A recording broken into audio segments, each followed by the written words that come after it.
TR lottery 6 மணி guessing கொடுத்ததில் all board 2 winning வந்திருக்கு.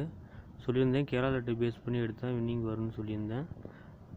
அதே மாதிரி பேஸ் பண்ணி எடுத்ததில் ஏ போர்டு 9 பாஸு, பிசி மட்டும் பேஸ் பண்ணிட்டேன். என்னோடய கெஸ்ஸிங் எப்படியும் கமெண்ட்டில் சொல்லுங்கள், பிடிச்சா லைக் பண்ணுங்கள், ஷேர் பண்ணுங்கள். டிஆர் லாட்ரி 8 மணி கெஸ்ஸிங்கு ஆல் போர்டு 2 1 கொடுத்துருக்கேன். 2க்கு பதிலாக 3 வரலாம், அப்படி இல்லைன்னா 0 3 கூட வர வாய்ப்பு இருக்குது. கொஞ்சம் ஆல் போர்டு டவுட்டாக இருக்குது நண்பா.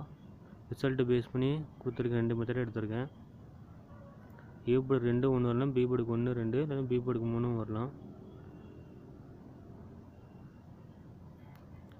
கன்ஃபார்மாக இந்த நம்பர்னு சொல்ல முடியல, கொஞ்சம் மாற்றி காமிக்குது, சரியாக கெஸ்ஸிங் எடுக்க முடியல. சரி, மிஸ் ஆகிறதுக்கும் வாய்ப்பு இருக்குது. ஏ போர்டு 2 நம்பர் எடுத்துருக்கேன், 0 2 எடுத்திருக்கேன். 9 வந்து 8 காமிக்கல, ஸோ வந்துச்சுன்னா எடுத்துக்கேன். 8 இல்லை 7 வர வாய்ப்பு இருக்குது. பி போர்டுக்கு 1 2 8, ஸோ 9 நம்ம ஏ போர்டு வந்தோம்னா பி போர்டு 8 வைக்கலாம்னு சொல்லி கெஸ் பண்ணியிருந்தேன். அப்படி மிஸ் ஆனால் பி போர்டுக்கு 3 காமிக்குது. சி போர்டுக்கு 1 3 9, ஸோ மாற்றி காமிக்குது. சி போர்டுக்கு 0 1 2 காமிக்குது. ஸோ கரெக்டாக சொல்ல முடியல, மிஸ் ஆகிறதுக்கு வாய்ப்பு இருக்குது. ஃபேஸ்புக் சேனலை ஃபாலோ பண்ணுங்கள்.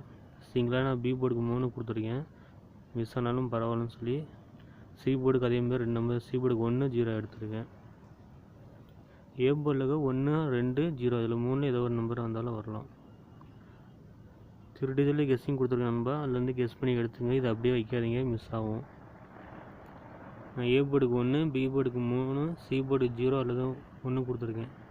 பிடிச்சிருந்தா லைக் பண்ணுங்கள், ஷேர் பண்ணுங்கள். Thank you friends.